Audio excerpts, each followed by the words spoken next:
Hi everyone, on today's Tips for Photographers, I'm going to be talking about the secrets to setting up a great website.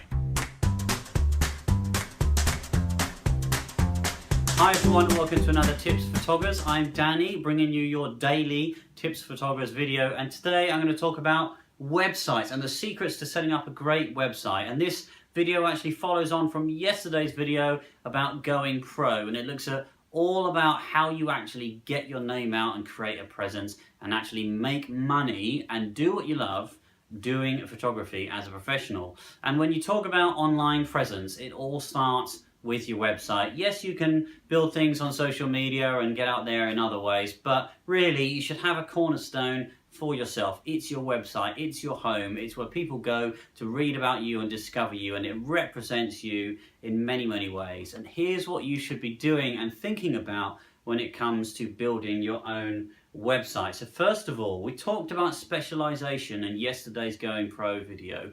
Your website is the same. It should have one purpose. Don't make a website that says, hey, this is me. I do landscape photography, corporate photography, wedding photography, sports photography. Here's every single thing I possibly do. Well, how do I know what to hire you for? And if I'm a client, I am going to be looking for something specific. And if I see someone who does a whole bunch of different things, that might make me think that actually you're not a specialist and you're not an expert in one thing. So either have multiple variances of your website for different styles of photography that you do, if you do different styles of photography, or clearly differentiate your website when people come to it, in order to show that they're going to be brought into a specific website that brings them in for a specific purpose. And ultimately that purpose is your one goal. And you've got to ask yourself, what is the purpose of this website? A website that just makes people look at your pictures and they say, oh, those are lovely pictures, that's not an effective website. Your website is a conversion tool. And the conversion is booking more clients, generating leads, gathering email addresses, getting readers for your blog. Whatever that conversion is, your website should be going for that goal, whatever that is. So my goal for my website is ultimately to get people to contact me, to make an inquiry for me and book me as a wedding photographer. That's the goal of the website. So the whole thing is geared around that. So when you put together the website, you're writing the copy for it, you're building it out, keep that copy on a need-to-know basis, right? Don't just waffle on about every single thing you've done ever.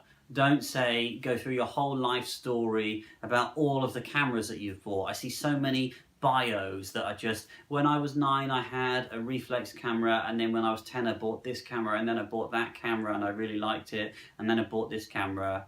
Write compelling copy that is on a need-to-know basis, that is going to resonate with people, that is going to really make them stop and think, oh, that person's really interesting, I like that person, that they do things that connect with me, their interests align with mine, they kind of get me, or I feel familiar with that person.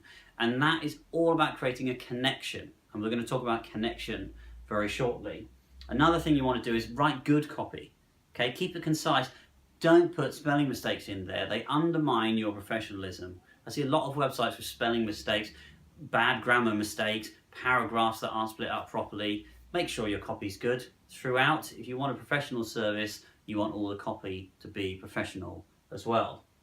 Of course, fill your website with great images. I put this at the top right there because I think it's fairly obvious. Fill it with great images, but when you put those images on, make sure they're displaying in a way that does justice to those images. So websites look different on different browsers, on different devices. Make sure you're displaying those photos in a way where people can actually see them. It's not that easy with photography, actually. Sometimes it's harder to use photos. So it's going to be a balance between great images and great images that look good on a website. Those two are not necessarily the same things. So test your website on different devices and see what is going to work for you. Your website should be responsive. That means it should react to different devices and either change layout or scale or make different columns on different devices. If it's not responsive, Google will penalize it. Google has now moved to a policy where if websites don't respond, if they don't change their layout and adapt to the devices that they're on, you will get penalized for it, which means that you'll come nowhere in the search rankings. And what is the point of a website if no one is visiting it? So make sure you get a responsive website. That is really important. And ultimately, keep the website simple. Don't put too much on it. Don't put every single possible thing you might do and prices and everything. Keep it on that need to know basis. Remember your conversion point. What is it you need to know? What information do you need to give a visitor in order to get them to lead to that conversion of whatever that is? Keep it simple.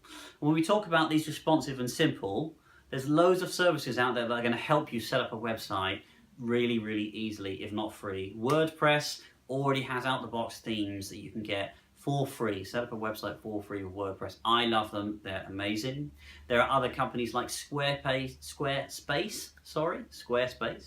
that let you set up a website that you can buy. You pay a monthly fee. Beautiful websites, all responsive, drag drop editors. Lovely. There's so many out there for you to choose from.